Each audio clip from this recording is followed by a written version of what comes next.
All right, everybody, welcome to the latest edition of Spillin It Pod. I always try to remember which episode it is and then remember that my outline has it on there. Like I'm forgetting constantly that I give myself visual cues. So this is episode 13, normal episode 13. I think, we've got some legacy 15? numbering going on, or Yeah. like any long-running comic book. The number is not actually real. Welcome in. My name is Ben. This is my pal Jesse. We talk ball. We talk some music. A good amount of music talk in this one, actually. It's pop culture, all sorts of stuff. Basically, if you've thought it, we probably have too, in much more depressing and depressingly long detail. But anyway, I don't know what this intro is. I'm just riffing at this point. We're gonna go ahead and jump right in. I gotta tell y'all, Jesse and I, like I said, this is our 15th episode, so we've been putting together these outlines for a while, and every time I'm like, "Ooh, I'm excited for this," or like, "Ooh, I'm really looking forward to this." This is a murderer's row of stuff to talk about. And Jesse decided to choose violence with segment number one.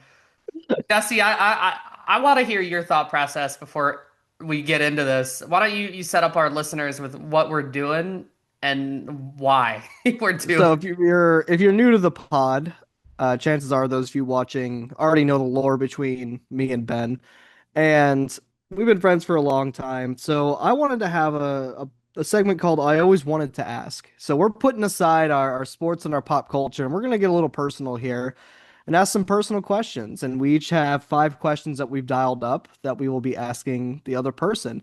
And I feel like I know just about everything that I need to know about Ben and probably And more. probably more. But I think this will be interesting. I think this will be a cool reflection of our friendship, and hopefully we don't cut the pod off because one of us is crying afterwards. Well, I told Cheyenne, my wife, the zero of you who don't know Cheyenne by her first name, I told her, every week I feel like there's a part that I have not trouble with, but like that's the hardest thing for me to wrap my brain around, whether it's, like a ball take or like, ooh, like this is a really like wide open concept. Like, how am I gonna do this?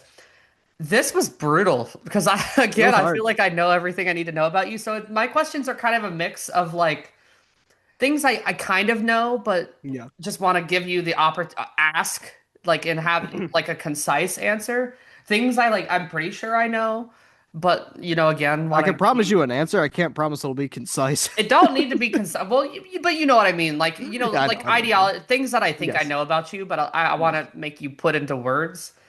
And then there's like I'm just really I don't want to spoil the tenor of my questions. I'm curious because we never approach things with the same level No. of serious or silly.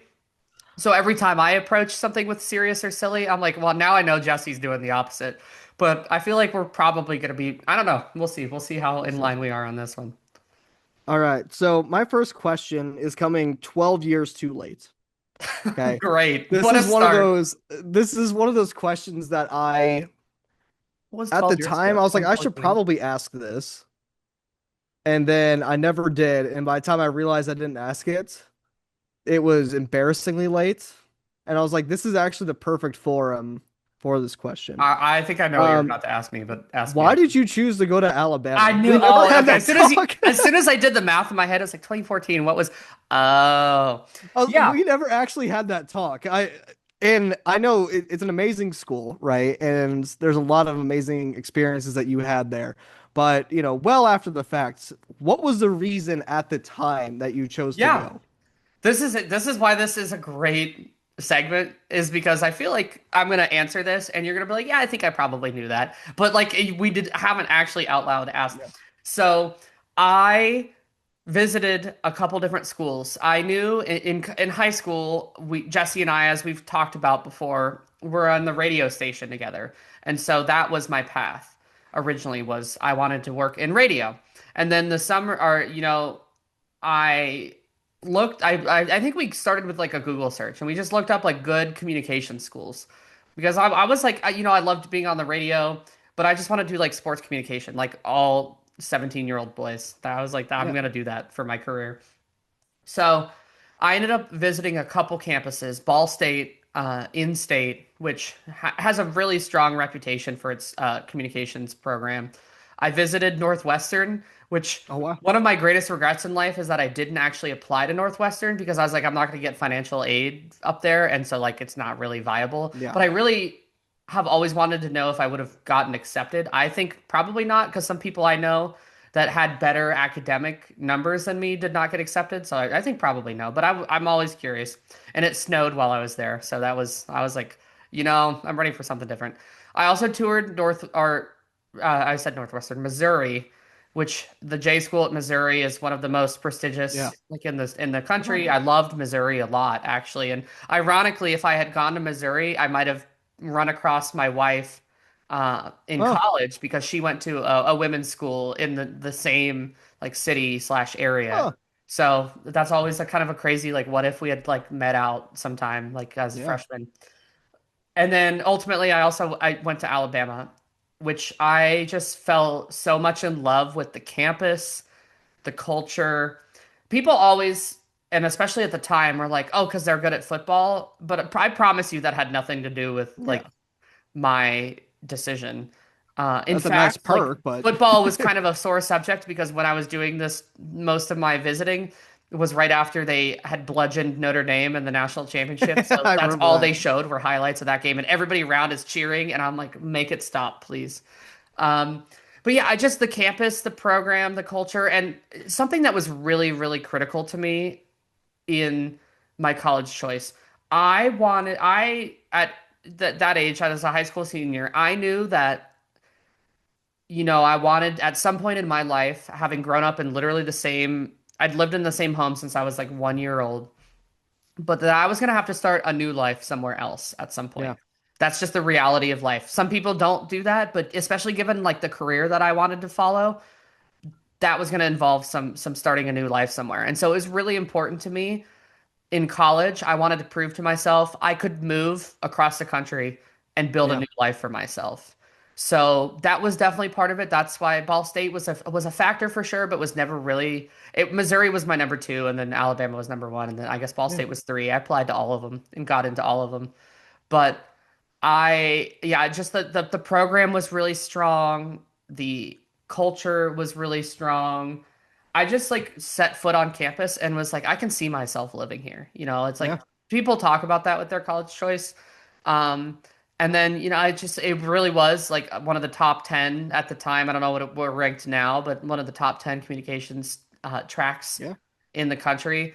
And I also, a huge factor was all my tuition was covered because I That's am awesome. really good. Fun fact about Ben, flash fact, I'm very good at standardized testing, always have been. And so I tested well enough on the ACT/SAT that my tuition was covered. So it was Amazing. actually cheaper for me to go there than it would have been to even stay in state. That's So crazy. all those things kind of combined to take me down south. And then we won two national championships in my time there, which was awesome. And I could go into my whole Yeah. college career. And No, I've that's learned, awesome.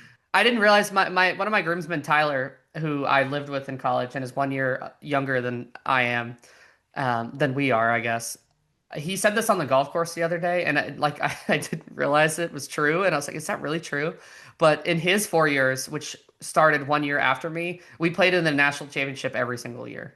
That's insane. Yeah. That's That insane. did not, I was like, is that true? And he was like, yeah. By the But fourth anyway, one, you're probably like, yeah, yeah.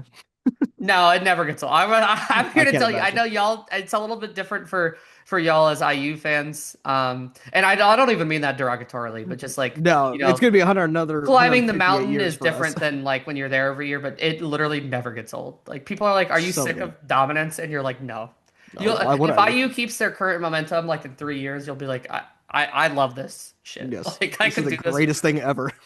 Yeah, Well, great. That's an awesome answer, and great thank question. you for sharing that with me.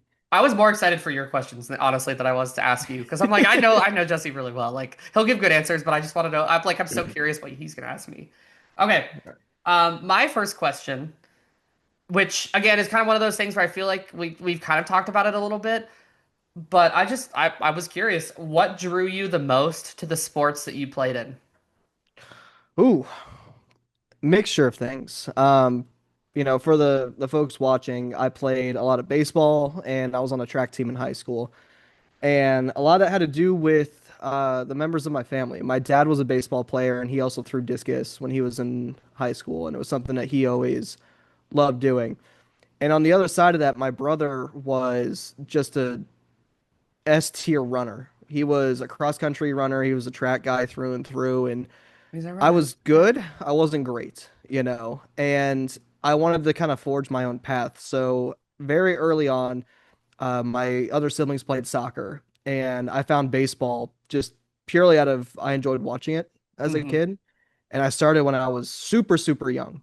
And it kind of spoke to me immediately.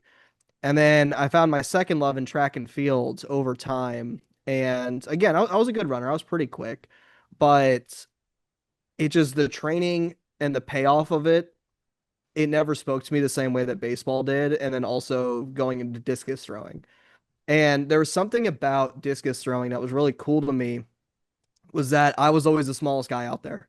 It didn't matter. It's I was true. always, yeah. It's very true. I saw I'm five Jesse's foot eight, I'm Jesse's five foot fellow eight. High athletes. school I was 150 pounds, and I loved punching up. I really did. And I had the most fun with it. And getting to qualify for state my junior year, kind of out of nowhere, was a really cool experience. But yeah, baseball always just spoke to me kind of on a deeper than surface level for sure. That I just love the cerebral part of it. I love that there's strategy every single pitch. I love trying to outmaneuver and outthink people. And it's basically like a physical chess match. It's kind of what Hmm. kept me there. And then track and field, I loved very much because it's you, right? And I love playing team sports, but there's something about you going out there and you represent yourself, Hmm. and you're your best competition in a lot of cases. So yeah, those are the out of the two that I played significant amount of time in, those are probably Yeah, the those were the big two I two. was Yeah. mostly asking about Yeah. was baseball and discus. Yeah. All right. Um, all right. This next question I'm going to ask you is actually about me, Oh. and I'm interested to see what you say about it. We've known each other a long time. We've known a lot of versions of each other. Where do you think I've grown the most as a person? Oh, that's a good question, Jesse. Tell me I'm pretty. No, you've always been hot. I'm sorry. Damn. Where have you grown the most as a person? I think that you have always been somebody that has prioritized others and cared about other people. I think where you've grown the most is in the way that you show that. When I knew you in middle school and high school, you were a much quieter person. Like when Yeah. you spoke, there was weight to it. Like you were Yeah. kind of like when you think about the person like at the job, at the office or whoever, where it's like they don't speak a lot, but when they do, like they have something worth saying. Like that was Jesse for most Yeah. of the time that I knew him in the early part of our lives. But I feel like especially now, all I ever see or hear about or witness is just you kind of being the one speaking and the one leading and the one guiding and you always have you're quick to throw your voice out there in support of what you believe is right, in support of or in opposition against what you think is wrong. And I'm not to say that that's something you've never done, but I just it's been really cool to watch. You've always just had like such a good heart and to just get to see you share that so much more frequently, I think has been really cool.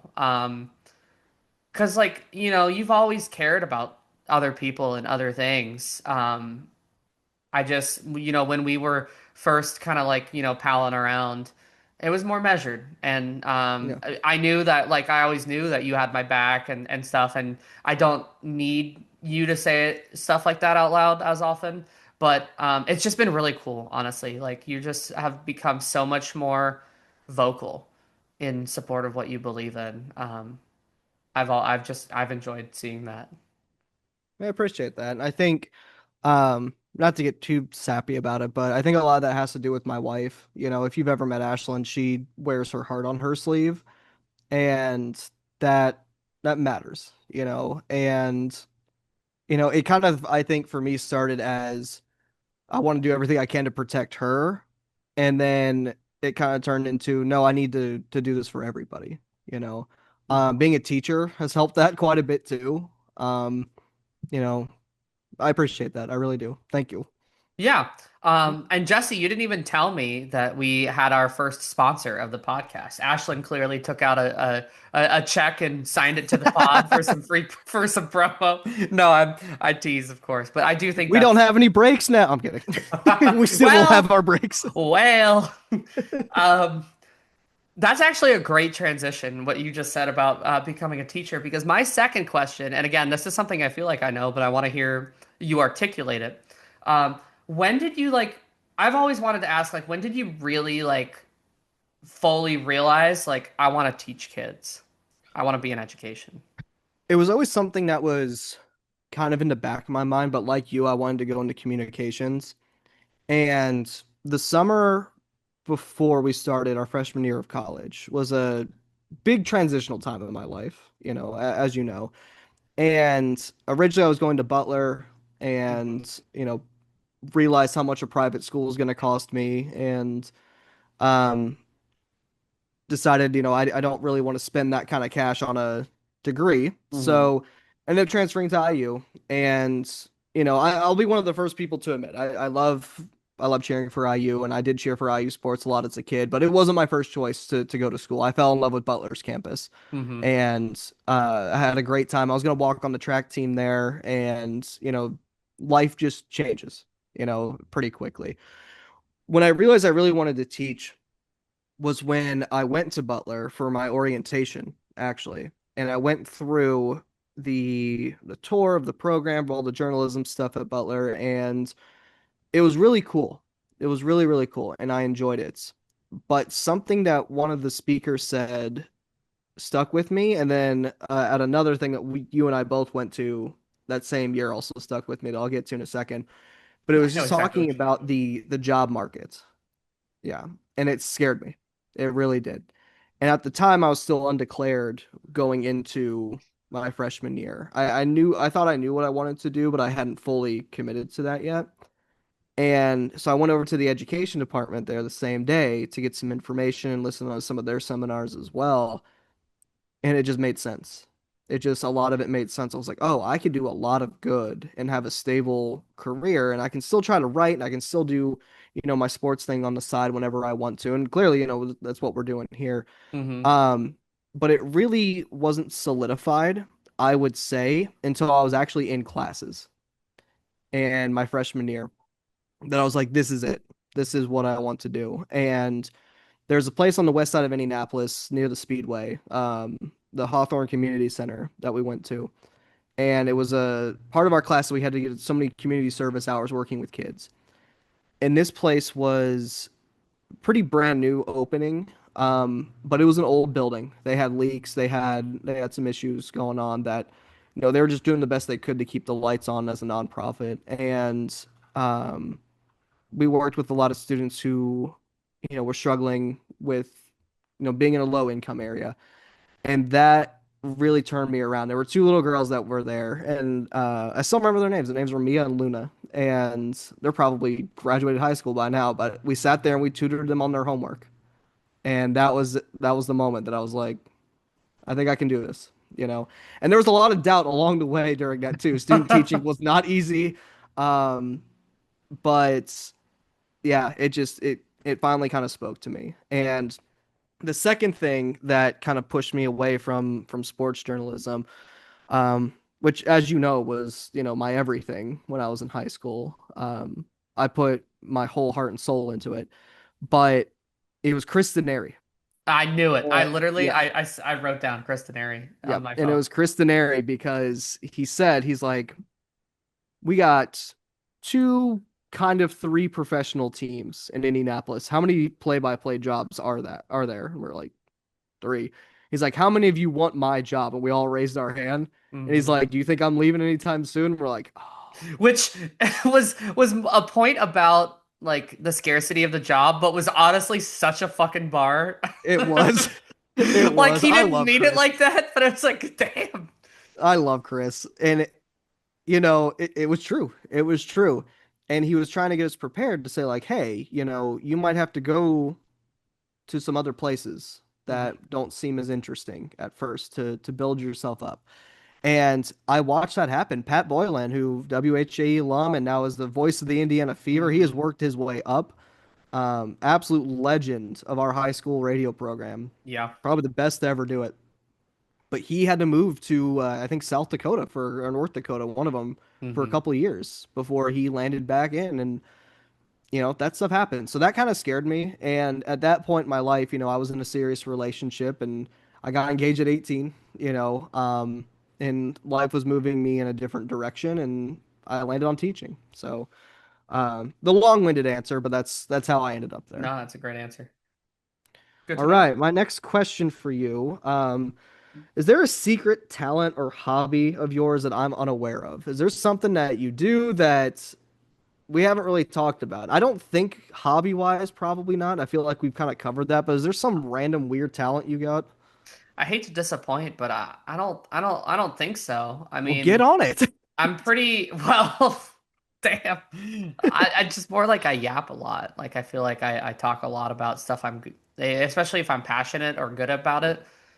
I feel like I talk about it a lot. A secret talent. I don't know. Let me ask my peanut gallery. Honey, do you feel like there's a secret talent that I have that Jesse doesn't know about?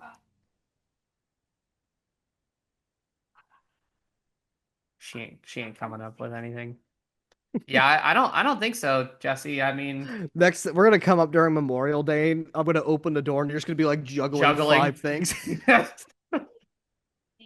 Yeah, I don't think that there it really is That's anything. all right. That's I bound to happen. wish. Yeah. Like What's something you want to do? something that I want to do. This is so niche and so like recency bias, but Cheyenne was sewing a dress recently, and I Oh, was like, I would like to have that skill, I think. Do I think I can do it? I historically have not been good at associated type activities, but either that or something that I was thinking about a lot actually today. And I really don't know why I was driving to go pick up lunch at work, but um, I really would like to be able to just like build stuff at home. that would be I so want to be nice, so wouldn't it? much, I want to be craftier and not to the point where like we never need a handyman ever or something like that, but just like I don't remember what I was thinking about, but like if we wanted to make like a shelf, I think I was driving past a fence is what it was, and I was like, could I build something like that? Like if I had like could I do that? Because we have friends that recently put up a fence and Yeah. they like taught them like did it themselves and figured out how to do that. And I just think about other such like not to be like a stereotype man, but like just like stuff like that that I don't Yeah. have as much that I would like to learn how to do at some point. We need to go. You and I will go stay down at my in-laws and go to the Tim Tooley School for handyman He could stuff. he could have us right after 72 hours. I I believe really that. think he could. I And know there's he's showing sometimes me where I'm random little like, projects, like so I know how to do random things. I can change an alternator, I can change out the garbage disposal, but like there's no like connection to other things. Like I know how to do yeah. that specific. Like I feel like I'm a pretty intuitive learner, Yeah, but I just you're don't have a intelligent. lot of those skills. Like it's just not something I grew up doing and not Yeah, something me I've too. ever really done. But stuff like that, like, Okay. that's something that I think I'd be interested in. What you got? All right, Jesse. Um, I've always wanted to ask, who would play you in a movie about your life? And more importantly, who would play me in a movie about your life? Oh man, that's I'm trying to think about, you know, there's not a lot of white male actors out there, No, that it's really a dying breed. I can hear Cheyenne cracking up back there. Um, I'm gonna go with you first. Um, I'm going with who's the most handsome guy in Hollywood right now? See, I have a theory on who you're gonna pick, but I'm not gonna share it until you I'm pick. going with Jacob Elordi for you. Jacob Elordi, be so for real. He could play you. He could Could he handle it. grow a beard? That's a fair point. No, I don't think he I don't could. think he could. I don't know. Ash, you got anything for that? I had a guy tell me I looked like Paul Rudd one time. That you looked like Paul Rudd? Yeah, I was like, I I'll can take it. kind of see it. I was like, I'll take I that. could see Paul Rudd. I've aged worse than him, but Can I tell you who I think should play me in a movie about your life? yes. Jake Johnson. Oh, yes, yes. Nick Miller. Yeah, That's a I great just pick. ever since I watched New Girl, I was like, Yep, that's the guy that's playing me. that's you. I thought you would say Chris Pratt. Some people have told me Chris Pratt before. And I'm like, is it because you think that he could play me, or just because like you just think of the first like kind of like funny, also has not a beer belly, but like clearly eats well type build? Now, Jake Johnson's perfect for you. Yeah, I like Jake Johnson. That's I a saw pick 'em. him recently in a or like an announcement that he's playing Peter B. Parker. basically the kid like he wrote in New Girl like the Julius Pepperwood Chronicles or whatever, Oh, and yeah, yeah. he's the lead star. He was just announced as like the lead in like a new show that sounds an awful lot like the Julius Pepperwood setup. And it was like, Amazing. man, he finally did it. He manifested. He made it the big time. Okay, but you got to come up with somebody for you. Yeah, yeah, yeah. I'm trying to think of people our age. It Um, doesn't necessarily have to be like it could be like if I'm he not could going to grow a restrict beard, I'd go with Tom Holland. Tom Holland. He's got Okay. the hair. We got the hair going. Yeah. I'll Because take I was it. gonna Oh say wait. if you want to go with like young Tom Cruise or like it Yeah. doesn't have to be. It could be like we could pretend for the sake of the exercise that it could be like an older actor that could be like de-aged or whatever. I could go with Andrew Garfield. He can grow a beard, and he's Yeah, got this very similar hairline I to feel me like when he he's could play not. you or me. I feel like he's That's got the very true. he could do either. Yo, we'd Man, have two Spider-Man play us. this is so unrelated, but I guess that would be two Spider-Man, yeah. This is so unrelated, but I was like sobbing in bed the other day because I saw a TikTok that was a clip from Andrew Garfield on Sesame Street talking about loss and grief to Oh my Elmo. gosh, And yeah. it was like this is maybe the most like trenchant thing, like one of the most trenchant things I've ever heard about like these concepts. And Elmo's just like cuddling into his arms. Yep. And And he's I'm like, like, hope you feel better, Mr. why Andrew. would you do this to us? But he It's was talking actually about like incredible, man. he remembers like the hugs and the snuggles his mom used to give him, and then Elmo starts snuggling him in the middle of him talking about like And you're like, why nope, we're done here. that matters. And I'm like, why would you do this to me? It's 11:33 at night. All right, my next question for you. This one's gonna be a little more you based here than my previous ones. Um, About time. what is a fear that you have? Not like spiders or heights or something. What's something you're afraid of? Because it seems like you stay so level-headed. Oh, failure terrifies me. Like long-term failure terrifies me. I worry constantly about letting the people in my life down that have preconceived or not preconceived is the wrong word, but just people in my life that have grown to count on me Yeah, and rely on me and expect me to be a certain level. Like every day I wake up terrified of like not living up to what they need from me or want from me or expect from me. That terrifies me like to my core. Um Loss used to scare me a lot more.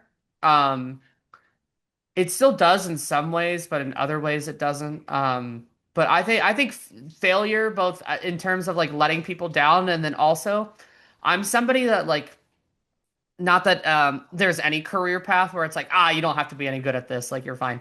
But like I think I'm really good at my job. yeah, But every day I just kind of like some my job is also something where like the game can pass you by, right? Like yeah, if I can't keep up like graphically or with like pictures or videos or like just like writing especially, like I also live in constant fear of like one day I'm just gonna wake up and not have it. I'm gonna be yeah. like DeAndre Jordan, who that's a bad example because he's actually playing some good ball right now. But um, who's a better example of like the cliff just came? Like Jordan I don't Poole. no, Jordan Poole would never had I it. had to. But he had to be brought up contractually. I don't know, like Roy Hibbert is maybe a good Yeah, yeah, yeah, example. Where like he was yeah. so important at one point, and then like one day he just like woke up and just didn't have it anymore. It Like, was just gone. sorry, Yeah. not to slander Roy Hibbert, but No, like no, no. It's true though. those are probably my biggest fears of just like letting people down and not being the person that they expect me to be, and then also just like failing at work or like You know, not having it anymore. well, just so you know, even if something ever were, and it's not going to, but even if something ever happened at work, you're still worth more to us than anything you do at your job. Oh, I You know? and I that's the thing is like I know that Yeah. like I don't value myself based on like what I'm the shareholder value I'm deriving, but um it's still something that I think about Yeah, for sure. absolutely. All right, Jesse, my fourth question for you is a little two of a couple of my questions were not quite as like intensely deep, but neither were yours, so we have a good Yeah. balance here. Yeah. Um, so you famously do not drink. Yes. Um, but let's not necessarily like in terms of alcohol content, but like Yeah. is what cocktail, like if you had to choose one, and it could be even like drank as a mocktail, like I'm not trying to get you to drink Yeah. alcohol, but like Do it. is there ever like have you ever been at like a restaurant or somewhere? You guys aren't really like bar people, but like have you ever been out and you've seen like a cocktail advertised and you're like, if that didn't have alcohol in it, like I could kind of mess with that. After some days in my career choice, it's tempting. But no, yeah, yes, the answer is yes. The answer is yes. Um, and this is gonna sound insane to you, I love it already. but the Rainforest Cafe has some absolutely wild looking drinks. And I don't, Why would you say that would sound insane to me, having been one of the two people that told you, holy shit, this drink has no business being this good. but One of the best, what was it, a mojito? Like the best mojito I've ever had in my life was the Rainforest Cafe outside of Animal Kingdom. like you're telling me I could have this fruity drink, and I'm famously like a fruity drink. I do not care. I Yeah, I was have expecting the zero fruity drink qualms about a answer. fruity drink, right? But it's got like all this stuff, the big straw, and it comes in a frog. Like, are you kidding me? That would probably be where I would let loose. I was just curious. I honestly, I don't know why. I don't even think it's a particularly good question, but it just kind of stuck with me. Yeah, it would probably be something tropical based, Yeah.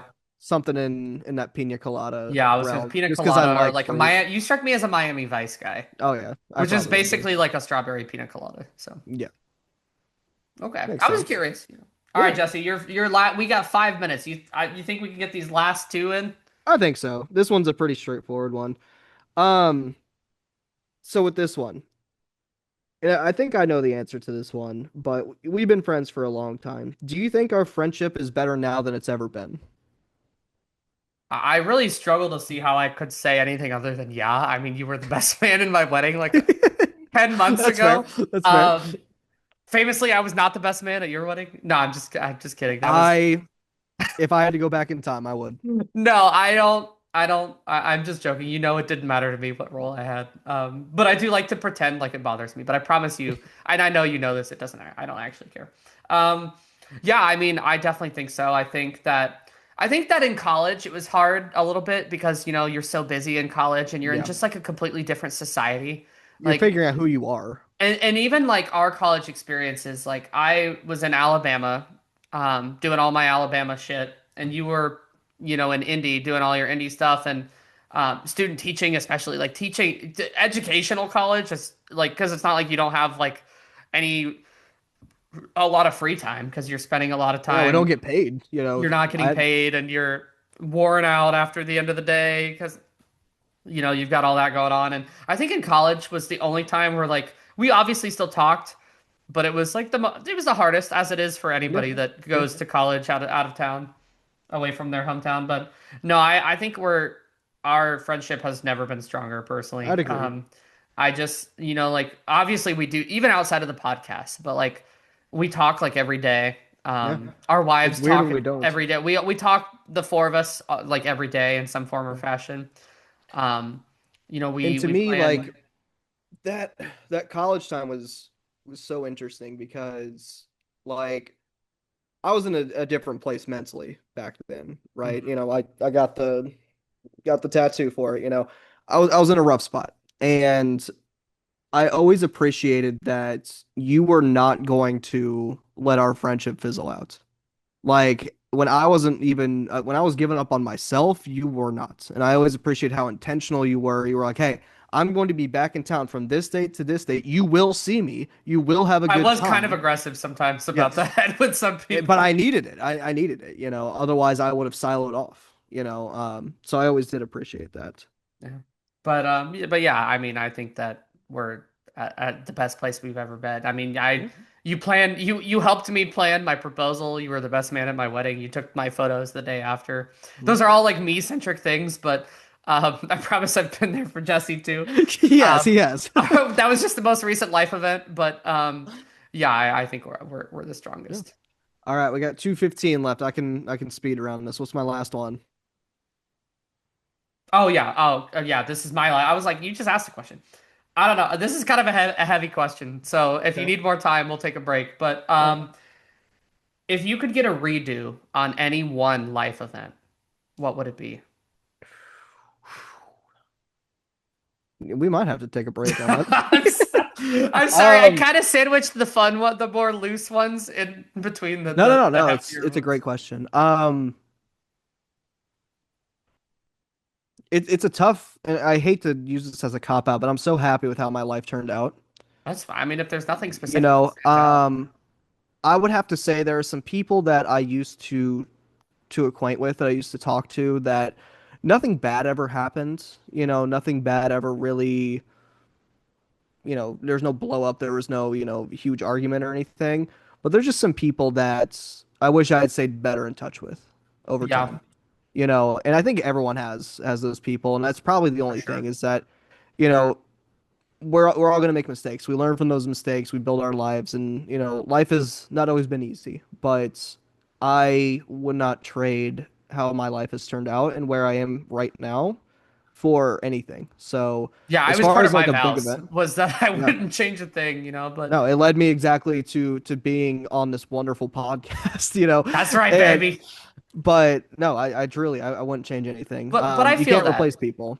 I feel You can't that though. replace Like, people, yeah. but yeah. Yeah, that's I probably where I would I'm go. kind of with you where like I wouldn't change any one thing, but like there's probably some relationships that I would have fought harder for, Yeah. um, or that I would have made more of an effort in, or that for me there's also like some things where it's like I probably would have chosen different words here, but the outcome might have been different or the Yeah. same. But Yeah. all right, well we're gonna take our Break quick break, time. and we'll be right back. Bring us back. And welcome back, folks. We are back after our emotional first segment here, and apparently I'm deranged for It was a how little I heavy. No, a little I think starting with it was probably good because then we're gonna leave with the palate cleanser of like goof. But right. it's kind of funny to just go straight into like tell me your like some of your deepest darkest things. I had some crazy questions I was gonna ask, but I was like, you know what? No, What was we're the gonna save best question? I won't answer it in the spirit of the exercise, but what was the best question you left on the floor, cutting floor? it. Because I honestly I just put the first five I thought of. I did have one that um I think it was at any point did you ever think I'm leaving this dude behind? Jesse, And I cut that one out. I didn't ask it. that's crazy. That's fishing for attention. It is. It really is. And that's what I realized. I'm like, That's I'm being pick way me, too. Jesse. I'm like, Be a pick me. I've always been a pick me. Leave me alone. All right. I'm not even gonna pretend like I'm not. Okay. Tell me I'm pretty. It's fine. All right.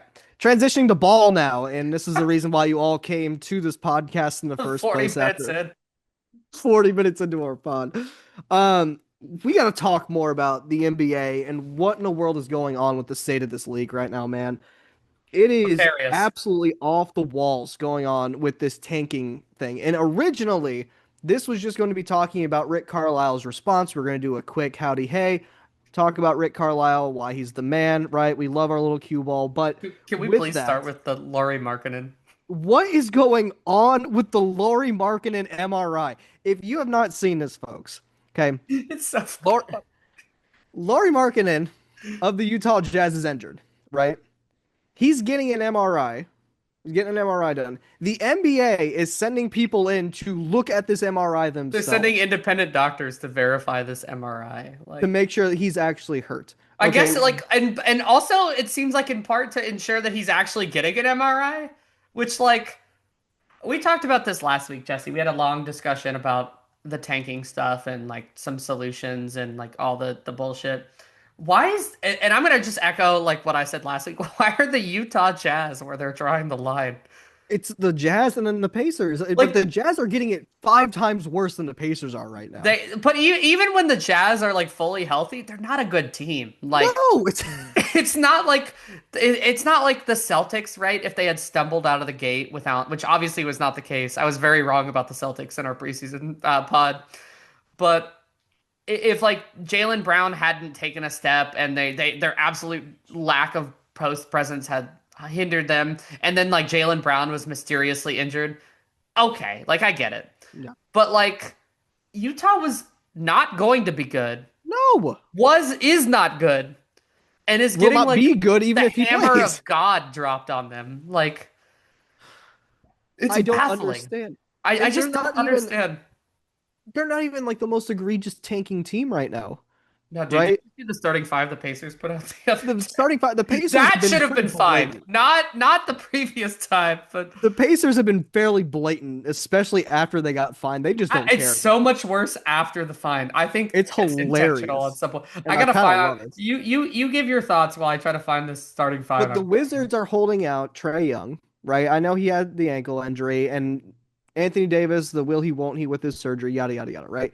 But these two teams that are getting a bit targeted, I think, by the NBA are committing far less egregious tanking, at least before this whole saga started, than several other teams that have tanked in the last several years. The Detroit Pistons were one of the worst teams I have ever seen when they were trying to go get Cade Cunningham. And you know what? It worked out for them, and a few years later, they're contenders, right? Here's the It, starting five real quick. Sorry, I found it from 6 days ago. TJ McConnell, Cam Jones, Ben Shepherd, Jarris Walker, Jay Huff.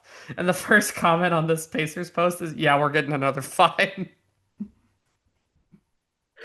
but that's the thing, okay? The precedent of this has been you can tank, and it's been allowed for generations, right? It has never been an issue up to this point. There's been little murmurs like, "Oh, I can't believe they're tanking this bad," right? Like we need to make sure, but it has never been enforced the way that it's been enforced this year. And it blows my mind, like you said, this is the line in the sand that they're like, It's no, we're done crazy. here. And if you're going to change how things have been enforced, you have to apply that next year. Yeah, You you cannot be cannot do it doing this that year. in the middle of the year. The expectations are completely different.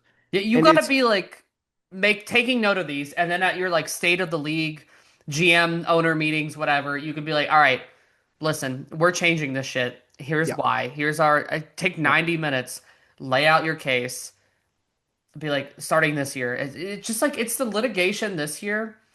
I just like I don't even feel like tanking is that bad this year compared to other No, years. Like no, it's been much worse. The 76ers the for 70 years, the process was like known. Like that was like we joked about that. Like it was a as it was hashtag. happening. They gave open interviews where they were like, "Yeah, we're really just building for the future. We're trying shit out, like we're gonna throw Furkan Korkmaz out there as like our point guard Playing because why TJ not? McConnell at center. Like, it's Yeah, just, why not? Like we're just looking for usable parts. Like Robert Covington is a key part of this team. Sure, yeah. Like I, it just does not make sense. On a completely different note within this scope, though, I love Rick Carlisle. And I love Rick Carlisle for he's too several old to give a reasons. damn. But he does not care. He is that guy that is about to retire from his job and he's letting everybody know it. I hope he's not actually close to retiring, but No, but he's he's been that doing like this for age so range. You're long. right. He does not care. And folks, if you haven't seen it, he went on to a podcast and he just let it all out. And he Was it a spilled podcast or out, was it local radio? it might have been local radio, but he just let everything spill Let's out say maybe it's both. Yeah. about, and Rick, if you're watching, if you really want to spill something, the Eh, Spillin' It, the eh. Spillin' It podcast is the way to go. I'm just saying, we'd love to have you. I did just call him a cue ball a couple minutes ago, though. Anyway, But like in an endearing way. yeah, in a daring way, right? It gets the ball rolling. Like you lovable cue ball. Yeah, I don't think he likes that. Probably not. But Probably not. also, this is so unrelated to what we're talking about, but I will forget if we don't. It's because we didn't record the week after the Super Bowl. I totally meant to shout out Devin Witherspoon, Pensacola legend. Yes. or winning a Super Bowl, and I keep meaning to hit him in the DMs and be like, "Hey man, you want to talk about it?" So it will not work probably, but stay You tuned. know that Maybe picture of Steph Curry on the moon shooting the yeah, it's pretty much that. No, the Steph Curry on the moon shooting is when I DM'd Shakira after her Super That Bowl was the halftime show. funniest thing you've That's ever Steph done. Curry on the moon. This is Steph Curry in like Arizona, but the game is in like Orlando. It's at least on the planet. That was one of the funniest things you've ever done. I mean, she was separated from PK, like, she You were was single at the available. time. I get it. I get I, it. I, I was very respectful. I just said, "Hey, you did a great job tonight." I'll pull it. I'm pretty sure that's exactly what I said. If I go look at my Oh Instagram, gosh. I don't think she ever saw it. I hope she did. That'd be the greatest I thing. said, "Great halftime performance, killed it." That wasn't enough, I guess. Oh, you kill me. But yeah, this whole tanking, sorry to completely derail us. This whole tanking thing it's absurd. Like, if you have these holdups and you want to address them and make changes, the middle of the All-Star break is not the Yeah. time to do it. Like, No. I just again, like, there are bad teams. The NBA will always, no matter what you do, tanking wise, draft wise, will always Yep. be a league of haves and have-nots because there are only 15 guys on the roster and there are 5 guys on the floor. And sometimes, you know what? LeBron James is on one end of the floor, and other times you've got, I don't know, name a bad point guard. Sometimes you got TJ Ford on the other side of the Yep. court, you know? TJ And, Ford and like slander in 2026. he's a professional ball player, or Donald Sloan is who I was trying to think of. Um, they're professionals, but they're just not the same. And No. in the NFL, you got 11 dudes on the field at all times. It's a very different sport. You can equalize for that. In Yeah. baseball, you can have Aaron Judge, Baseball's so random. and it's so random. Like, you can have like an elite player and then still you could be Mike Trout and like still be ass for Yep. years. But basketball, like, it's such a compact, condensed court. Like, if you have better players, that's going to win out. Yep. And there's not Talent is enough going to lead. elite superstar needle moving players. You're always going to have those situations. And I just, like, I don't know. I'm not somebody that with season tickets to a team that's tanking. So like maybe that's more relevant, but like that's the reality. And I they've got all these, like, the draft wheel or getting rid of the draft, which they think getting rid of the draft would fix it, but I promise That's you it would going to not. be, It it's would going to destroy the league if like they do. for the same reason that big ticket free agents don't sign with like the Pacers or the Yeah. Grizzlies or some of these It would smaller market destroy the teams, like NBA as we know it. the Raptors. It would be literally the same thing, but just the draft. Yep. Um, the draft wheel is just like crazy. Like, I don't understand. I get the process, but like it's just is like what a moronic way to do your draft. I just like there is no solution. They flattened the odds. I feel like that helped. Yeah. Um, it at least disincentivized, like, I mean, you have a higher chance. Teams are always going to be bad, and Yes. I just Someone has to be feel the like worst team. I just feel like they're just like picking and choosing, and like it's so subjective of like, could they have played? And like the most insane thing is now that they're not even trusting the teams to report injuries accurately. That's bananas to me. Like, It's we're so ridiculous. lost from the plot at It's this point. egregious. Yeah. And my worry is that it's not coming from a place of wanting the league to be competitive because I think the parity in the league has really, frankly, never been better over the last several seasons. My genuine worry is that it's coming from gambling. It's They're coming too from in the bed with gambling gambling. funds. And that is what really sets me like the whole thing's ridiculous in and of itself, but that is what sets me over. And I know Yes. we have ranted about gambling on this podcast before, and it is what it is. It's not going anywhere, but the league needs to have that separation of church and state. You have to be able to run your league the way that the league needs to be run without having to worry about that looking over your shoulder. I also think like, the spirit of this whole, like, you have to play 65 games to be eligible for awards. I get the spirit, but Nikola Jokic could miss one more game and then all of a sudden he's not or he can only miss one more game before he's no longer, or if he misses 2 games, he's no longer eligible for Yeah. awards. He could Ridiculous. play 60 games or like 59 games or whatever, and all of a sudden is not eligible to be all NBA. Like Yeah. He's the all NBA Joel center. Embiid won the MVP once, and instead of being like, okay, like let's just like that's fine, like the voters voted on that, and that's just what it is. They were like, absolutely not. And so now like we're gonna end up with who's a good example? Like we're gonna end up with like third team All NBA Jamal Murray, and there's not that's not slander on Jamal Murray. He's having a No, great it's just year. not. He's a good Yeah. player. He is not one But of the you want 15 your best best players in guys. You want the basketball. best players in the league to be on those teams. And there's Yes. contract incentives to that. There's money involved. Yeah, that's my big thing is also like you're gonna tie all these super maxes to like they can escalate if you reach these certain awards. And like it's hard because like obviously you want to reward guys that can play, but it's such a fluky sport sometimes. Like it's so physical.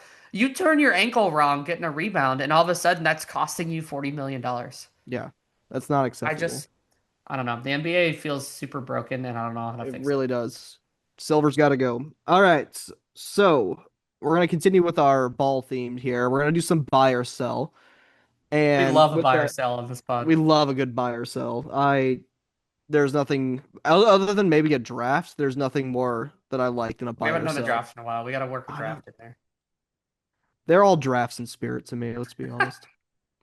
So, buy or sell, our first one here, Darren Peterson as the number one overall pick. Should Absolutely he not. be? I'm sorry. No. I No. look, the kid is extremely talented. And Yep. is he talent-wise a number one pick? 100%. In good conscience, could not draft somebody that just cannot finish games. And look, I don't know what the situation is there. I don't know if here. I see it either one of two ways, right? There's one of two explanations for why the Darren Peterson situation. Which, for those who don't know, he plays for Kansas, has missed like a lot of time. I don't. He's barely finished games. Usually, when he plays, he comes out early and never returns, or just like is mysteriously absent. He's either very injury prone, or I guess could have a pre-existing injury that we just don't know about, which is probably going to be what his agents try to sell. It's like, oh, he was playing all season with like some lacerated kidney or some. They'll make up something like a bum ankle that's like you could explain away. Um, Lacerated kidney is actually kind of crazy. It's Andrew Luck. But so he's either super injury prone, which like already like if you can't even finish a full season, like I don't know, I'm kind of turned off. Or he doesn't have that dog in him, which I also don't want from my number one pick. Right. Kyrie Irving was the number one pick, playing like 8 games of college ball, and obviously is like a transcendent player, but also has not really been very available for a lot of Yeah. portions of his career. And it's like, I don't know, for me in a draft where AJ DeBanza is available and looks like him, and you also have Cameron Boozer to think about. I would very much, I would not take the plunge. I could be wrong. He has all the talent. It's not a talent question, but I can't do it. I'm selling him.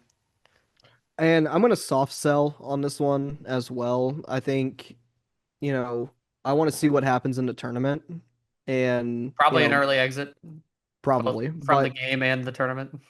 with that, I do agree.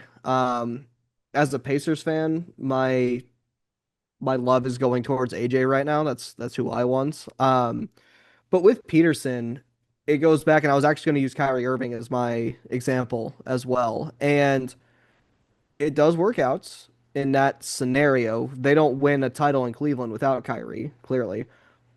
But like you said, he has missed years worth of games for just miscellaneous stuff, right? I feel like he's never really had like that big one, that big, huge injury. But frankly, like with Peterson, that is concerning because he either is injury prone or he's load managing and Yeah, he's and the already load trying to do management, that. I don't like Load that. managing at 19 is kind of crazy. Being like I'm already good enough, I don't need to play these games for it to help my draft stock. I don't love that. I because Yeah. like look, he's probably right, but like Yeah. at a certain point you have to question the desire for. It brings me back to when I worked in Danville and I played or worked for the Danville Braves. The Atlanta Braves at the time had this guy that they had just drafted in like the second or third round. Bo Phillip was his name. Played shortstop. Not very good. Did not work out. You have not heard of him because he did not make the No, pros. no. But he was like their second round pick. And I'll never forget. It was like kind of drizzling, and we were on the field, like kind of talking to the umps, getting a sense of like, are we playing tonight? And Bo was up there like begging them to call the game. And I'm like, but this is your job, bro. Like theoretically, you're gonna play this game for like 20 years. Like, Yeah, and guess what? You're gonna play a lot more games in the MLB than you're playing in the Appy League. I'll tell you that much. yeah. You're playing 68 this year. Like you're gonna play 162 theoretically, and you're like begging to not play. Like that's It's all. crazy. That's a red flag to me. If you don't want to, you Yeah, that's like not to crazy. be like your heart needs to be in it every play, but your heart kind of does need to be in it every Yeah, play. Like yeah. Nothing's guaranteed. yeah. Nothing's guaranteed. All right, our next one. Colin Kneppel will be the second best player in last year's draft. I think pretty obvious. I think Cooper's going to be the guy, and as he was Is it? projected to be, Is it? I think so. But do you think Khan is going to be number two? I mean, I'm like Omega buying that he's a top two player. I low key might be buying that he's the best player in this draft. Like Okay, okay. this man is flirting with a 50-40-90 as a rookie. Like, do you know how hard that is to do? Which for reference, folks, that is 50% from the field, 40% from three, 90% from free throw. Right now, 32 minutes a game. He's averaging 19.3 points on 48.9% from the field. Pretty good for a guard, especially a rookie. 43.5% from three. I feel That's like nuts. that's nuts. And then 89.3% from free throw. He's also grabbing 5.5 boards a game, 3.5 assists. Look, I am still a long-term believer in Cooper Cup. I mean, Cooper Cup, Jesus, Cooper Cooper Cup, Flag. yes. I'm not a long-term believer in Cooper Cup. I'm a big-time believer in Cooper Flag. Khan might just be that guy. Like, I don't know. It's hard. Cooper is probably still going to be the best player long term, but he's just so good. He has he has changed the culture of the Charlotte Hornets. Like, I don't think we're talking about that enough. Like, Bill The Simmons Charlotte Hornets personally drove opinion. him home from a podcast appearance, which is weird, but like it is a It's a thing little that happened. strange. Like this guy is so good. I'm all in on Khan. So I guess I'm hard buying, but I'm potentially spicy buying. I am also hard buying. I think Khan, he just has that it factor, and I know that's not a quantifiable thing, but you No, but it gave all the matters. stats. But that it factor does matter. It's one of those things when you watch the ball leave his hand, what do you think is going to happen, right? More times than not, you think the ball's going in. I actually finally got to watch him like at length when the Pacers were playing them the So other night. smooth. He's like butter out there. I couldn't believe how well adjusted he looked, right? And he's still 20, right? He's still got plenty of time to develop. Um, I was between him or VJ Edgecombe for this. VJ doesn't quite have the efficiency right I now. like I mean, he's BJ, but shooting he's shooting diff 43%. different cat, Yes. I think different VJ is category. going to end up being awesome, but Khan is that dude right now. And he is just kind of a joy to watch. And honestly, I really, really wish the Pacers had a guy like him out there They because might they hold on to this pick this year. right, they gotta hold on to this pick. I want AJ. But I think the top three of this draft are gonna end up being really solid.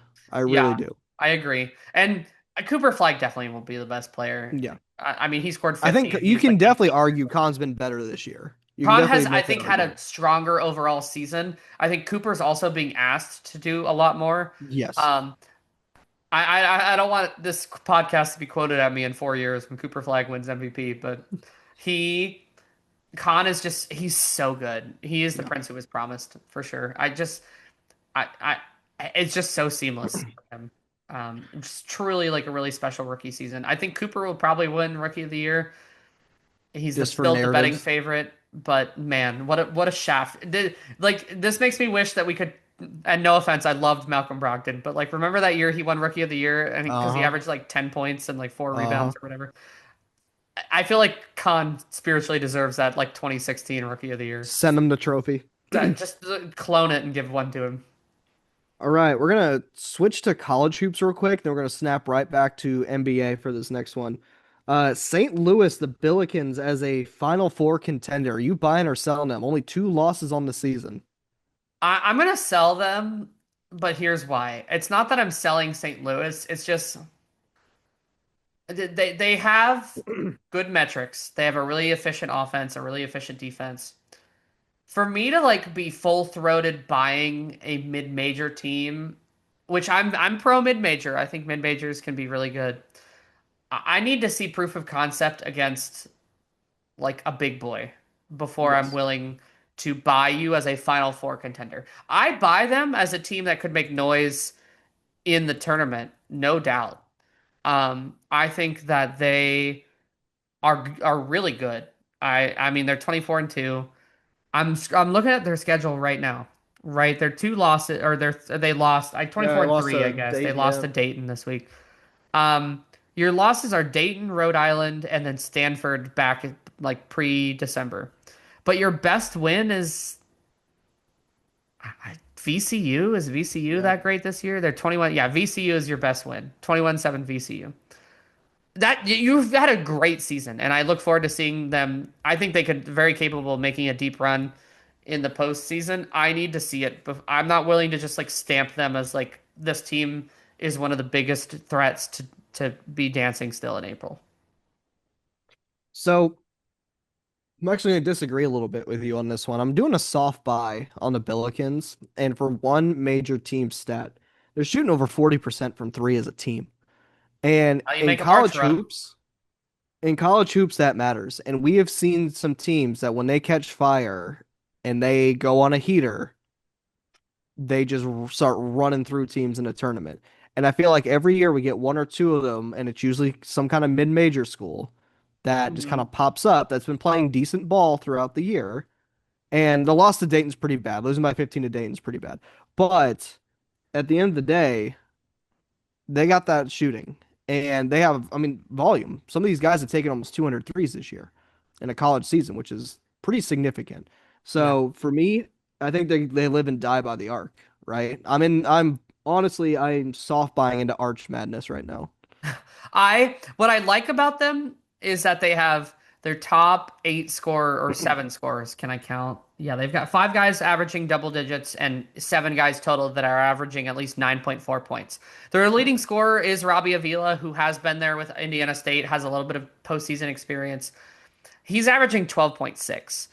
You know, it's college basketball. You're not getting like a lot of 25 point per game scorers. The only thing that gives me any pause is do you have somebody that when there's 4 minutes left in the game, you're up two, and you need somebody that you can just count on to get a bucket. Do they have that guy? I don't know. They might, Might but be I don't born in the know. tournament. I'm not like hard selling them, but Yeah. it's like a soft sell to your soft buy. Like they're Okay. capable of it, but I don't think I'm willing to stamp my name That's on fair. that quite yet. Right. Back to the NBA for these last two. Magic, the Orlando Magic are the biggest disappointment this year in the league. Or is that a buy or a sell for you? It's hard. Um, I don't know. I think in some ways, yes. I think that they're a pretty big disappointment. I don't know. To me, it comes down to three teams, right?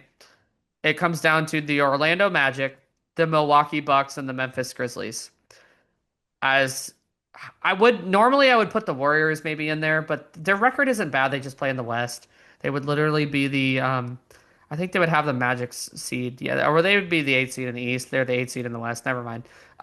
Jimmy Butler being hurt kind of like colors that Yeah, for that me. throws everything. The Clippers are definitely up there because of the way that their season started, but the way they've played since, I don't.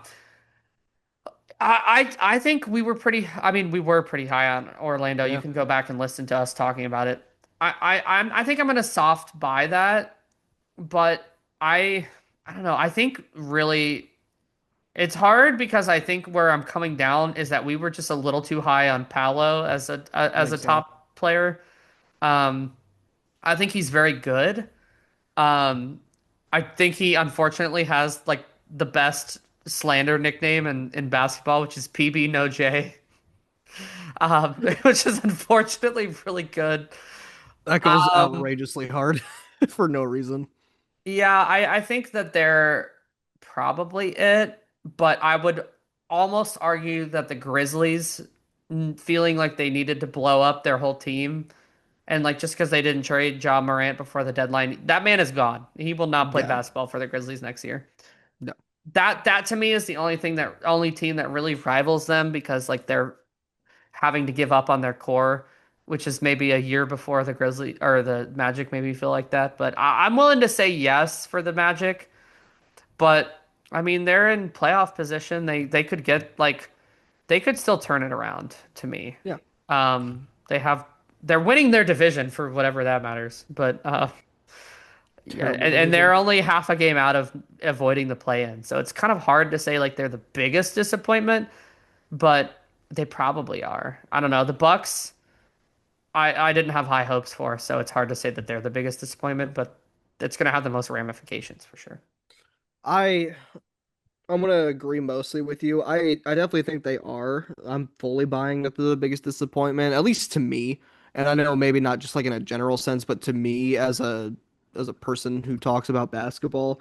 And I think I had him as high as second during our preseason Yeah, show. I think you had them second and I had them third because I think we Yeah. both went Cavs one, and then I had the Knicks two, and you had the Magic two. And I think the other two that I wanted to highlight initially would have been the Cavs, but with the Harden being there, things will probably be different. But Milwaukee, I always knew they were gonna suck. I That spacing was never gonna work, and I knew it. And there were some Milwaukee fans talking absolute craziness on Twitter about how Miles was gonna score 25 and 10. I'm like, They hadn't yo, watched Miles Turner play ball. like okay, you guys have a good The time with 10 that. was the least believable part. Never get 10.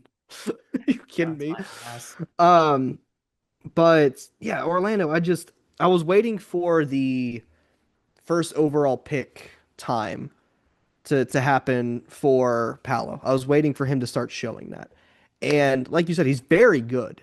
He's very good. Is he great? I don't think so. I don't think so. And at this point, I don't know if he's going to get to great, right? We're not seeing that progression.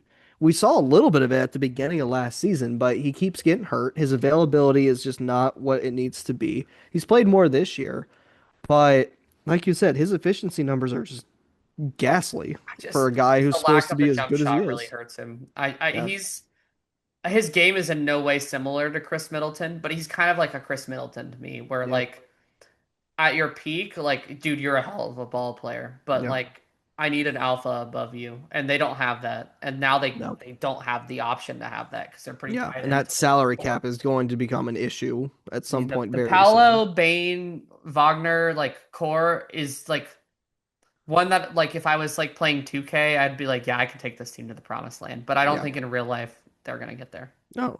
They're all It's Robins, really and just that's like the issue. although I would feel very differently about this team if they had like a reliable point guard. Yeah, it's all combo guards. If Suggs could just like not continue to die on and off the court, then maybe we would feel differently about this team. All right. We got one more before our Zoom mandated break here, and it's also our last one of this segment, I think. It is. Um, if the Knicks miss the finals, they gotta blow up this roster. Are you buying or selling that? I'm selling it. I don't know. I would understand I would understand if they did. I just what are you blowing it up for? To me, if Right. you're gonna blow up your You roster, can't tank, apparently. you can't. I feel like you're too good to tank, and Yeah. I don't think there's an appetite for that in New York. No. So, like, what are you trading town? Like, Towns is the easy one, right? Because Yep. Towns is probably the most likely to go if they don't if they make a move, and then probably Bridges. What are you moving Towns for that keeps you as competitive as you are now? Right. Like, if you really think about the Knicks, right? Like, they lost to the Pacers last year.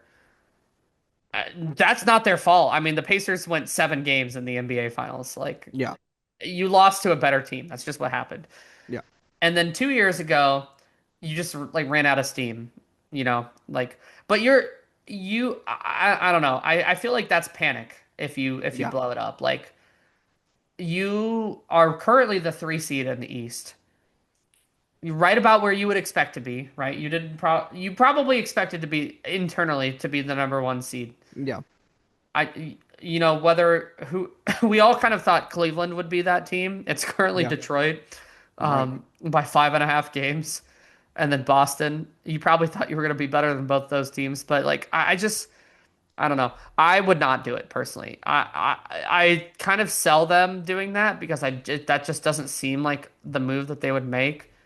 But I would not be shocked if they blew it up. But I'm selling that they do it. I think they could make a move maybe. You've got a good core, like you're a good Yeah. team. Like I don't like the idea of blowing it up. I'm gonna agree with you here, and this was a tough one for me because again, it's plausible. It's definitely plausible. Very plausible. But I do agree with you in that sense, and I had to put aside my extreme dislike for the New York Knicks for a minute to think about this objectively. And when Jalen Brunson isn't headbutting Andrew Nemhard, he's a good player, right? Yeah. He's a darn good point guard, and there is enough there.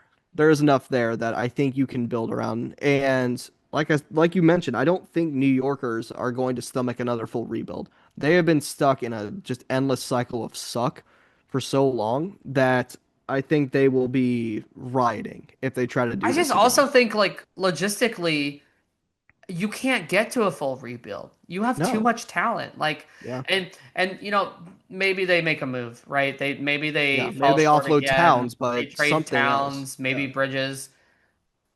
To me, it's just like I don't know. We're in this state in sports right now where like if you're not winning a championship, you're doing something wrong. And I feel Yeah. like we've just lost sight of like, dude, only one team can win Yeah. a It's championship. okay to be good. It's okay. Like I would much rather have a team I know can consistently get. This is like the Buffalo Bills thing, right? Yeah. Kind Yeah. of Yeah. like Great example. Great I example. would much rather know that my team can get me to the threshold and then just hope that it breaks right for you. Because that's really Yeah. sports comes down to two things, luck and skill. Yeah. You have to have the skill to get to the point where luck can carry you the rest of the way. Yeah. And there are very few people that it doesn't matter what luck is involved, that the skill will take them to that. I mean, LeBron is one of those guys, Steph Yeah. Curry is one of those guys, right? There's very few people in the league at any given time that the skill can override luck. And even then, so it's not guaranteed.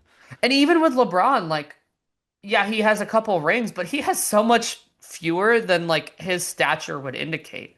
Right. Or so many fewer, sorry. English. Like he lost a lot of finals. He did. He He did. got there all the time, but he Yeah. also lost a lot because like He did. it does also come down to there's just an element of luck, right?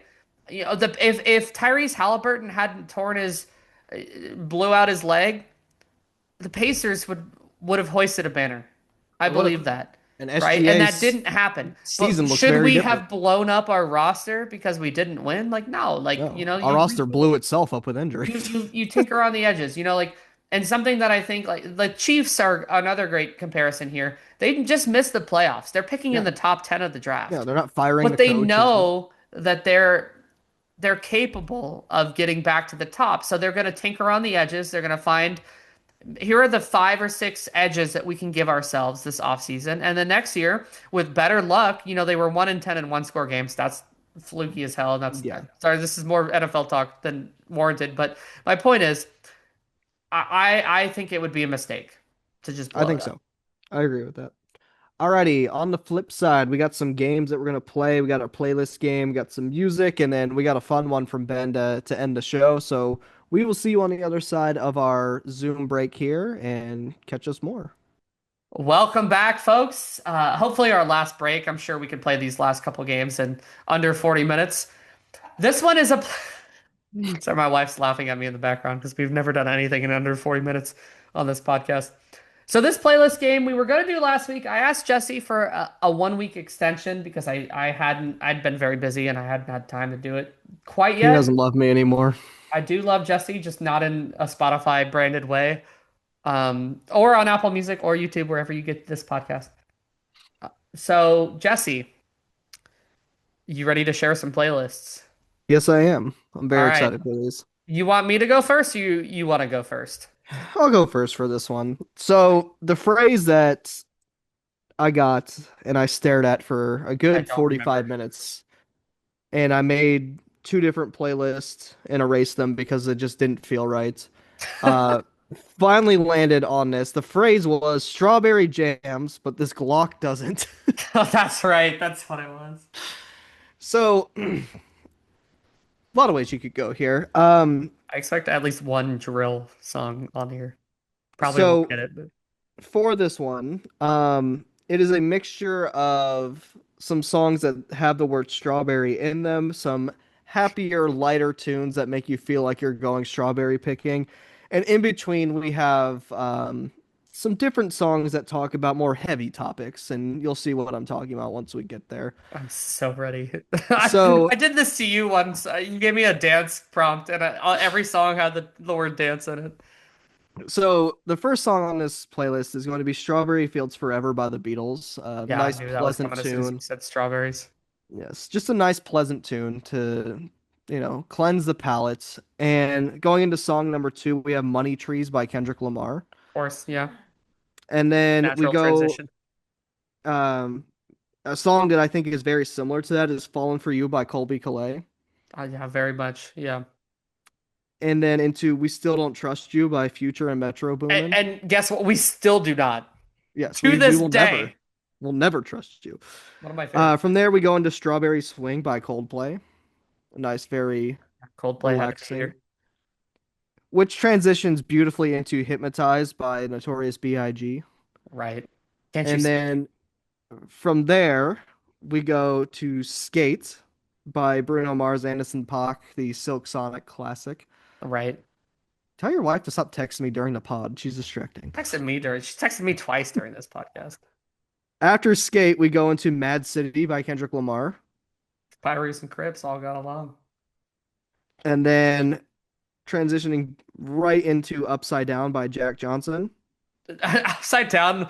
So I'm sorry, I'm gonna interrupt your playlist briefly. In fifth grade, my fifth grade teacher made us like a class playlist and gave it Yes. to us on a CD.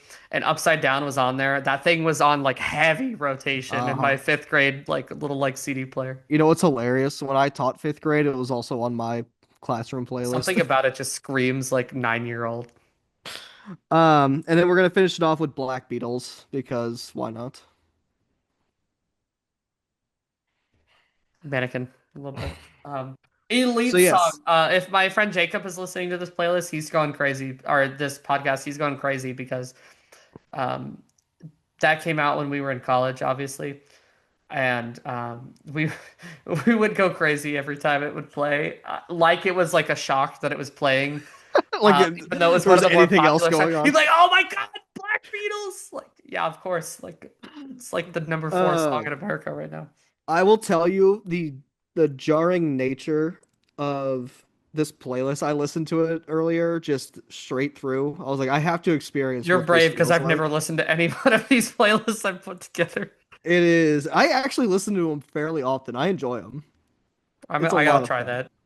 that. Also, if you want to listen to them, please go to our Instagram page. There is a link tree that you can go and you can get every single one of them, including the one that I just read off.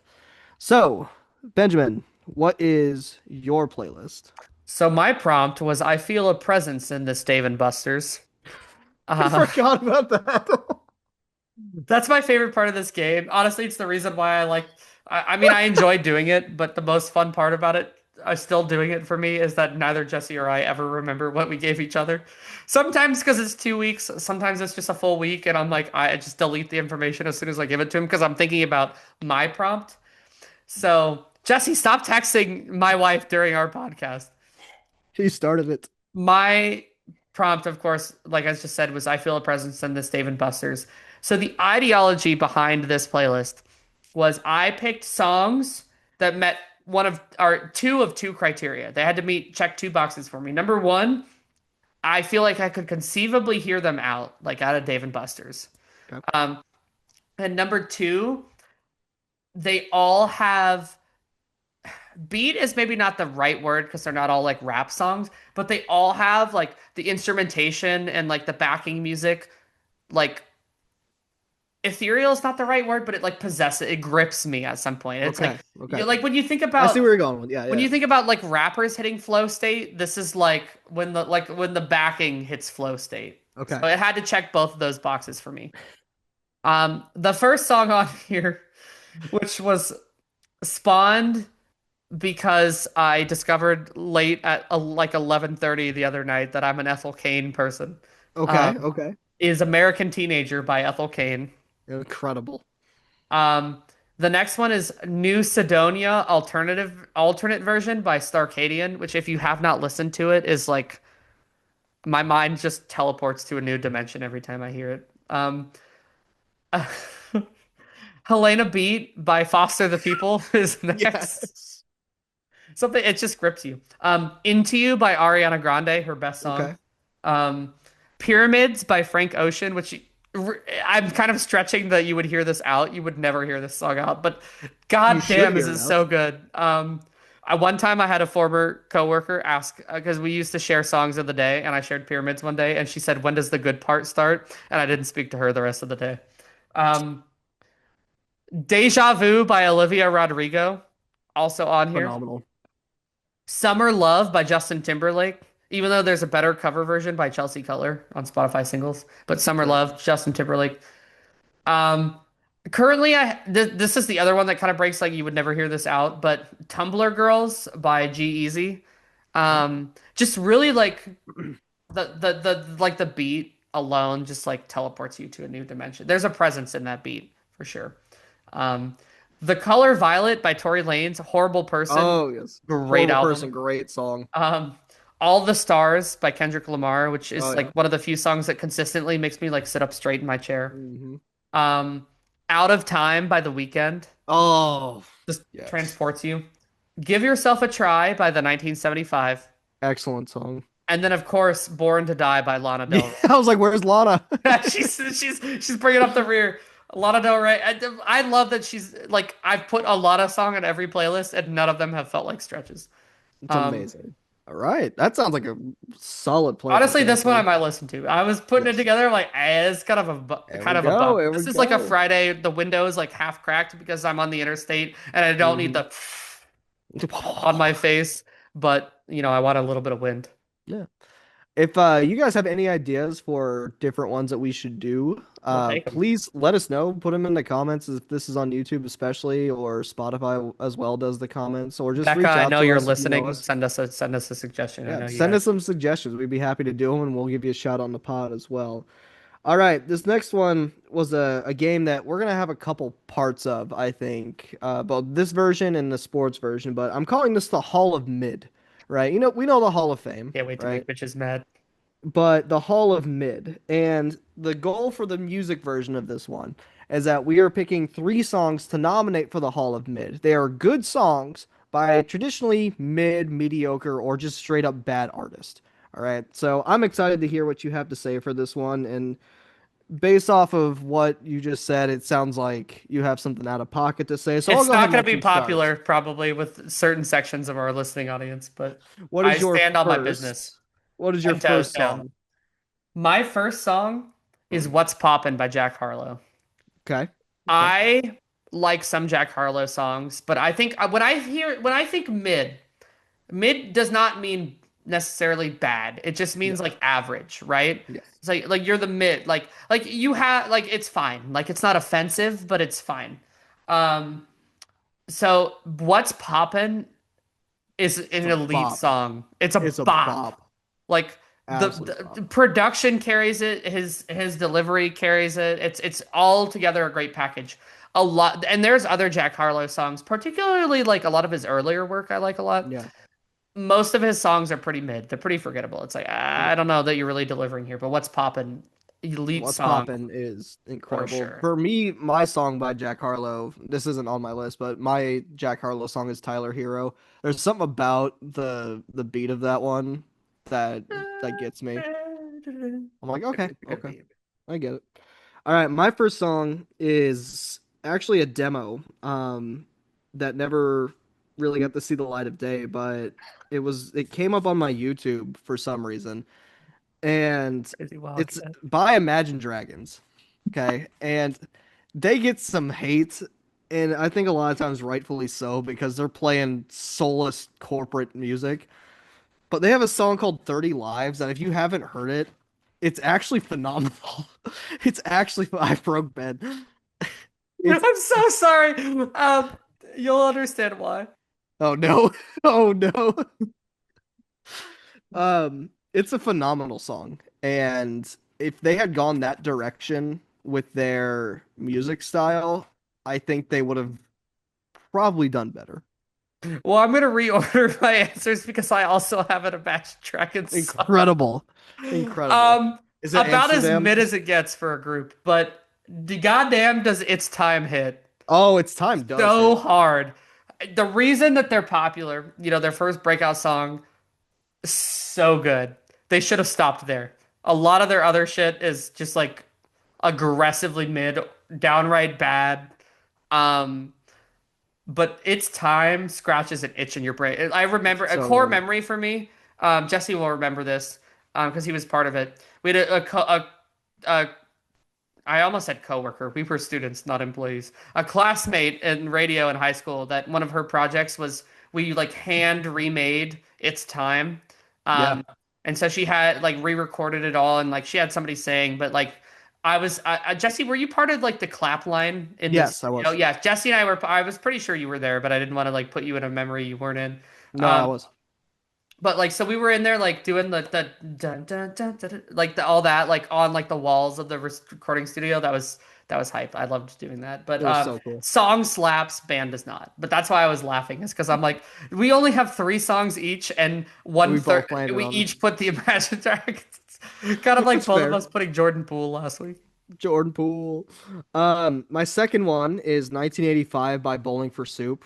Um, you could argue that they're a little worse than mid as a band, but man, Couldn't tell you a 1985 different song by them. is it's just good. It's just good. Like every time it comes on, I'm like, oh, here we go, here we go, here we go, right? Um, but yeah, the rest of their catalog not really worth going to I look couldn't through. tell you another Bowling for Soup song other than 1985. All right, All my right, what's your third last one. one? I had four that I whittled down to three, and my Okay, third one is "Good as Hell" by Lizzo.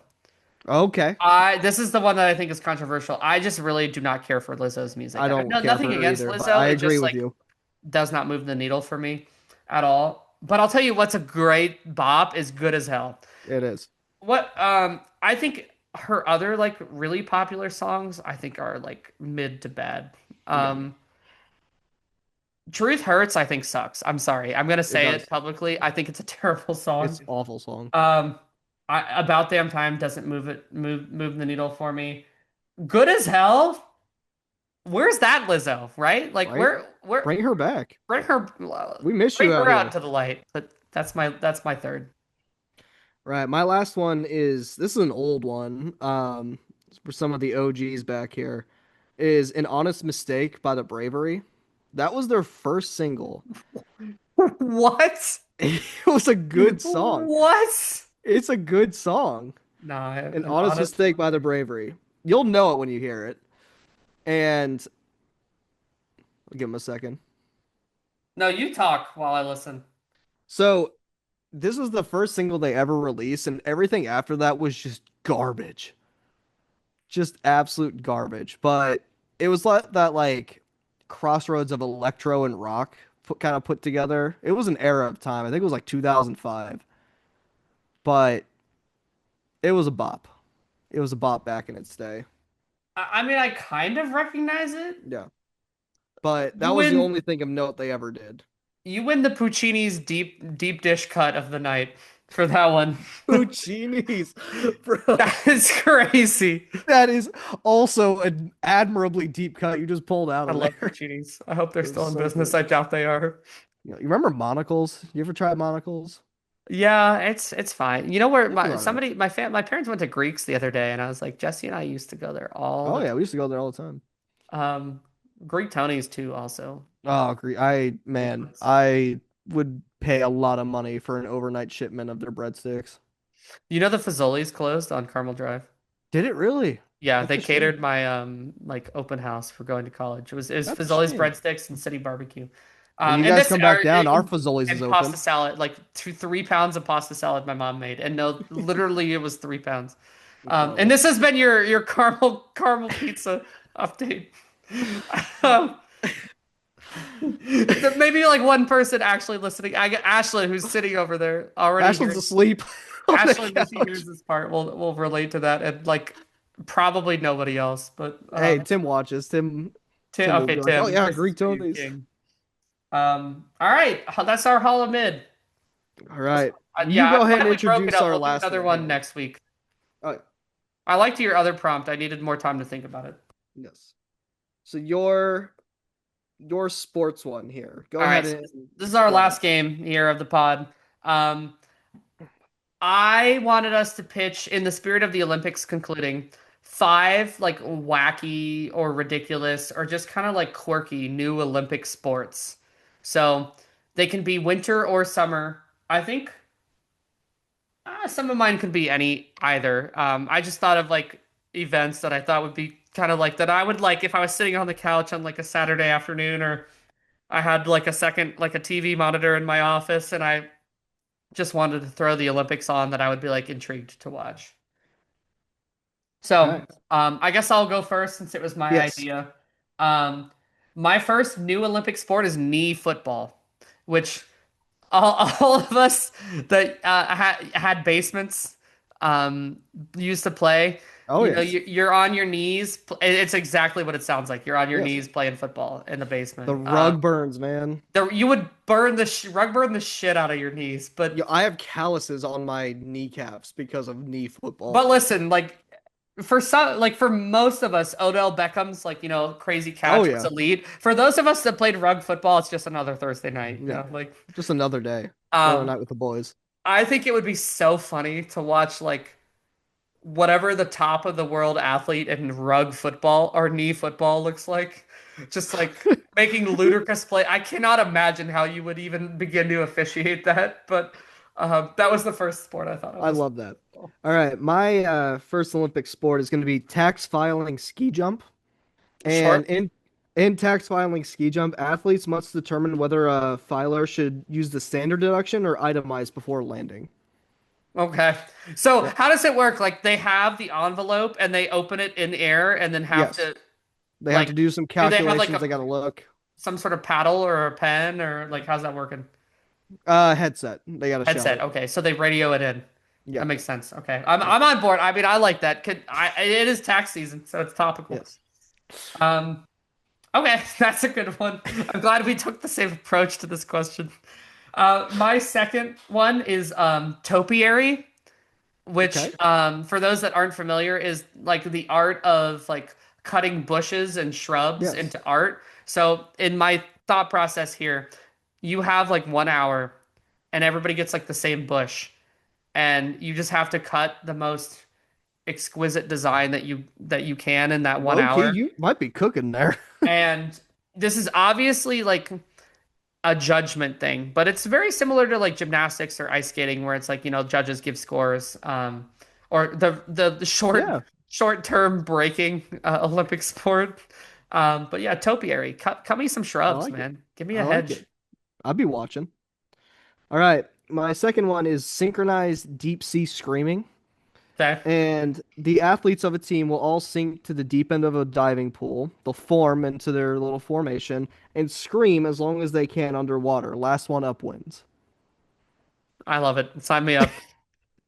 Any sport that like people training for it could conceivably die, I'm about it for the Olympics. It's like you're gonna like waterboard yourself for 3.5 years just so that that one time you could Ah! like hiccup in the middle of your routine and not take home the gold. I'm here for it. All right, what All you right, got? my next one is bobbing for apples. So you have a big pit, like a huge, like a pool full of apples, and you have a time limit that I have yet to determine. And you just gotta bob for as many apples as you can in that time frame. Jesse muted himself. He didn't want to be heard laughing on camera. But like Okay. Olympic bobbing for apples, like you tell me like you tell me that if somebody could bob for like 33 apples in 1 minute, that you wouldn't be hooked.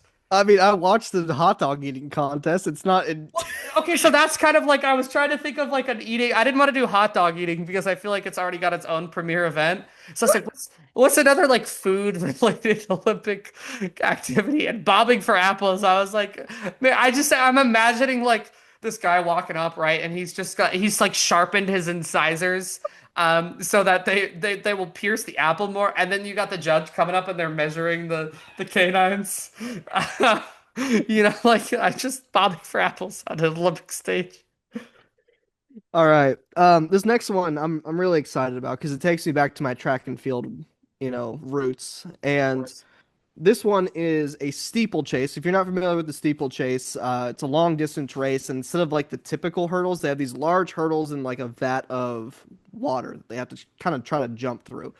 And they're usually 3,000 meters, 5,000 meters. It's, sometimes 10,000. It's a long race, right? This is a steeplechase with a slide and a ball pit at the bottom instead of water that I am affectionately calling the wee pole chase. Hate you so not the weevil chase. That's crazy. So yes, that's the one I'm looking forward to the The most. Weeple chase is crazy. I love it. That's I fun as wrote it hell. with like 11 E's too.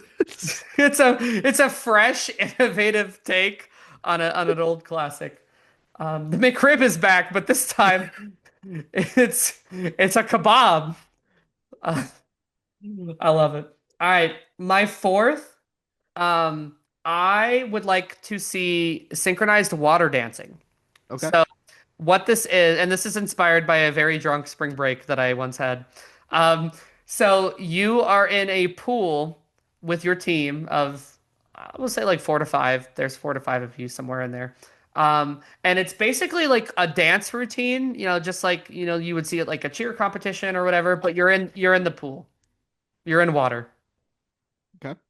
I'm with you. Props are allowed, but they have to be cleared with the international committee. Okay. And I want to see the choreography. I want to see death-defying um, underwater stints. Like I want to see it all. Okay. I'm here for it.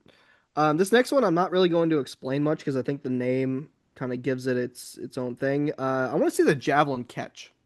Sure, yeah, I've always wanted to see that. Put somebody Yep. on the other end of that sucker. Let's see how much you love your country. Simple enough. I love it. I don't feel like we need to expand on that one a Nope. lot. I think that's a pretty like rubber stamped for 2032. All right.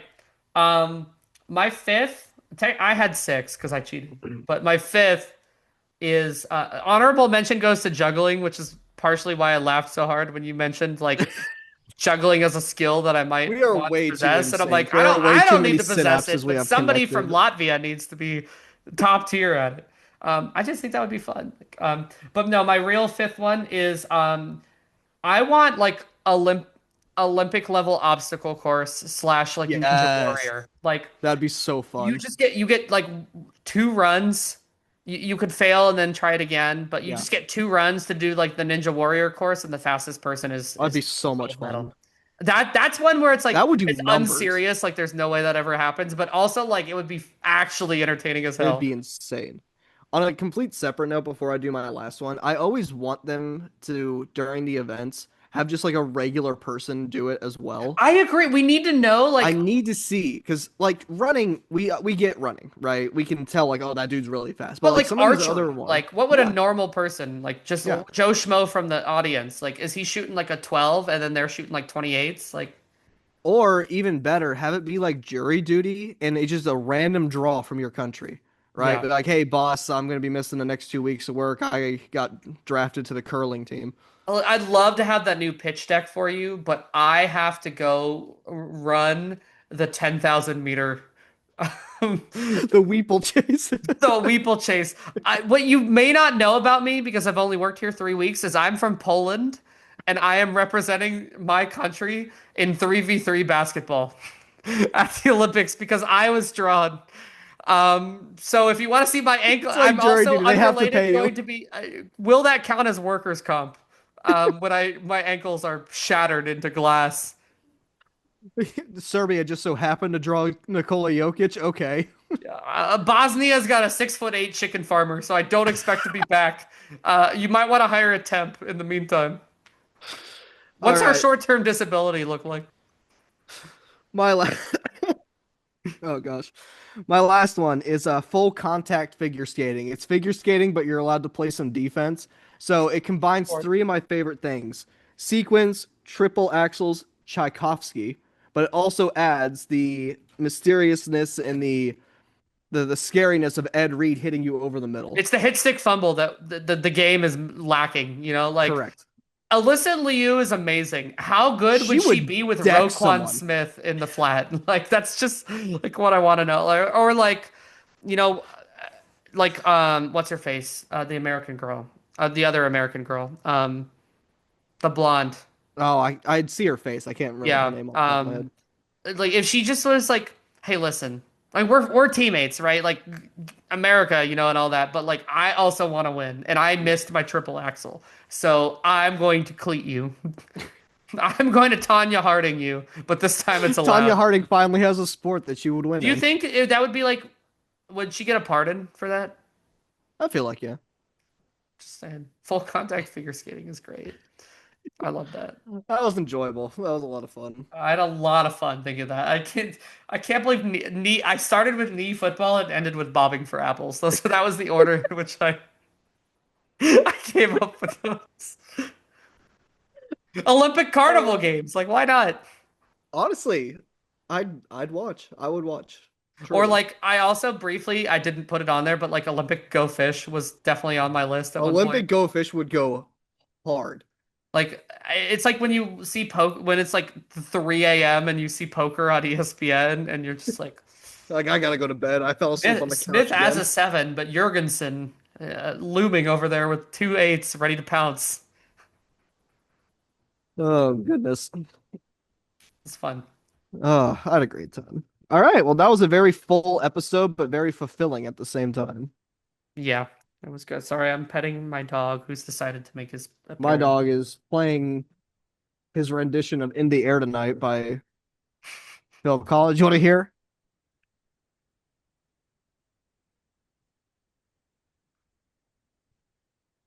Man, I don't hear him. He ain't got pipes. I'm sorry. Oh, It's humbling to here. find out, Oreo. Troy, say hi to Yeah. Uncle Jesse. Love you, Troy. He's distracted by the Christmas tree. Yes, our Troy's a Christmas good tree is boy. still up, but we'll take no further questions at this time. All right, Jesse. Well, Well, that was a fun episode. great episode. We started with some really deep stuff and ended with the most serious of topics. So I think that's puts a bow on this one. Yeah. We'll be back next week, Yeah. same bat Are we time, thinking, same do you bat want to do channel. some of our rebuilds soon? I was thinking about that. I think legally we might have to do that on Twitch. Okay. I don't know if we can put that on. Let's investigate that. But I was thinking about that the other day. I was throwing an interception in the flat, and I was like, could I be doing this for the podcast? Like how we need to think that through. But yeah, Bare so minimum, we could probably put it on YouTube. a little peek behind the curtain. Jesse and I were talking about we want to do some more like other content. So some like sports games, you know, like we might do some build some dynasties together, or at least try, and then like just become the Bulls and fight for the 9 seed every year. Um, but yeah, we want to diversify some content a little bit for our 8 listeners. Which I gotta tell you, I came across a podcast that somebody was telling me about like that somebody they knew had put out, and so I was investigating it, and we have more listeners than that podcast. So that was Yeah. validating for me. I was like, yeah, all right, we're real deal, big boys. We But are. yeah, so stay tuned. We're probably gonna have some extra fun content, whether that's on the podcast feed or on a different place. You can follow us on socials. Yeah. Spillin It Pod. I think it's at Spillin It Pod. Yep. Um, and you can find it there. And if it's not, if you're not there, then like you don't deserve that content. So All right. Great episode. We'll see you guys on the next time. farewell, friends. Goodbye.